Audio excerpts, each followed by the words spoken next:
गांजा का चमत्कार। 1914 का वर्ष है, प्रथम विश्व युद्ध के वर्ष, और अमेरिकी डॉलर के लिए भांग की खेती करने वाले किसान इसे ध्यान में रखें और पढ़ते रहें। औद्योगिक भांग सिर्फ एक कृषि संयंत्र नहीं है, यह तेल और डॉलर के खिलाफ मार्ग है। गांजा कैसे प्रतिबंधित किया गया था?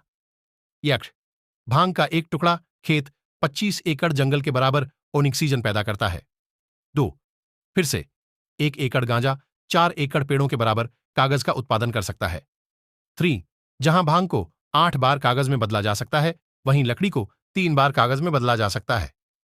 4, गांजा 4 महीने में उगता है, पेड़ 20-50 साल में। 5, कैनबिस विकिरण का एक वास्तविक पकड़ने वाला है। 6, भांग को दुनिया में कहीं भी उगाया जा सकता है और इसके लिए बहुत कम पानी की जरूरत होती है। इसके अलावा चूंकि इसे कीड़ों से बचाया जा सकता है, इसलिए इसे कीटनाशकों की आवश्यकता नहीं होती है। 7, यदि भांग का कपड़ा व्यापक हो जाता है तो कीटनाशक उद्योग पूरी तरह से गायब हो सकता है। 8, पहली जीन्स भांग से बनी थी, यहां तक कि कानवास शब्द भी भांग उत्पादों को दिया गया नाम है। गांजा रस्सियों, डोरियों, बैगों, जूतों, टोपियों के निर्माण के लिए भी एक आदर्श पौधा है। 9, भांग एड्स और कैंसर के उपचार में कीमोथेरेपी और विकिरण के प्रभाव को कम करना। यह गठिया, हृदय, मिर्गी, दमा, पेट, अनिद्रा, मनोविज्ञान और रीढ़ की बीमारियों जैसे कम से कम 250 रोगों में प्रयोग किया जाता है। 10, भांग के बीज का प्रोटीन मूल्य बहुत अधिक होता है और इसमें 2 फैटी एसिड प्रकृति में और कहीं नहीं पाए जाते हैं। 11, सोयाबीन की तुलना में गांजा का उत्पादन और भी सस्ता है। 12, जिन जानवरों को भांग खिलाया जाता है उन्हें हार्मोनल सप्लीमेंट की जरूरत नहीं होती है।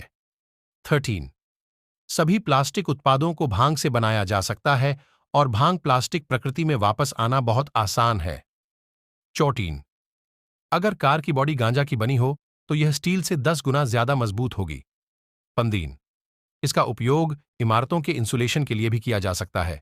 यह टिकाऊ, सस्ता और लचीला है। 16, गांजा साबुन और सौंदर्य प्रसाधन पानी को प्रदूषित नहीं करते हैं, इसलिए यह पूरी तरह से पर्यावरण के अनुकूल है। अमेरिका में 18वीं शताब्दी में इसका उत्पादन अनिवार्य था और गैर उत्पादक किसानों को बंद कर दिया गया था, लेकिन अब स्थिति इसके उलट है। कहां से? W.R. हर्स्ट 1900 के दशक में अमेरिका में समाचार पत्रों, पत्रिकाओं और मीडिया के मालिक थे। उनके पास जंगल थे और कागज का उत्पादन करते थे। अगर कागज भांग से बना होता तो उसे लाखों का नुकसान हो सकता था। रॉकफेलर विश्व के सबसे धनी व्यक्ति थे, एक तेल कंपनी थी। बेशक जैव ईंधन, भांग का तेल उसका सबसे बड़ा दुश्मन था। मेलन ड्यूपॉन्ट में एक प्रमुख शेयरधारक था और उसके पास पेट्रोलियम उत्पादों से प्लास्टिक के उत्पादन के लिए एक पेटेंट था और भांग उद्योग अपने बाजार को खतरे में डाल रहा था। बाद में मेलोन अमेरिकी राष्ट्रपति हूवर के कोषागार के सचिव बने। हमने जिन बड़े नामों के बारे में बात की, उन्होंने उनकी बैठकों में तय किया कि भांग दुश्मन है और उन्होंने उसका सफाया कर दिया।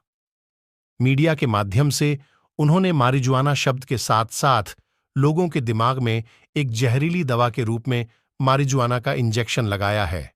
भांग की दवाओं को बाजार से वापस ले लिया गया है और उनकी जगह आज इस्तेमाल होने वाली रासायनिक दवाओं ने ले ली है।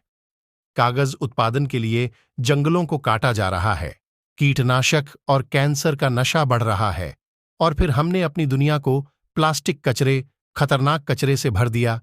ऐसे ही अद्भुत जानकारी के लिए हमारा चैनल सब्सक्राइब करें। जानकारी अच्छी लगी तो शेयर करना ना भूले। राम राम सा।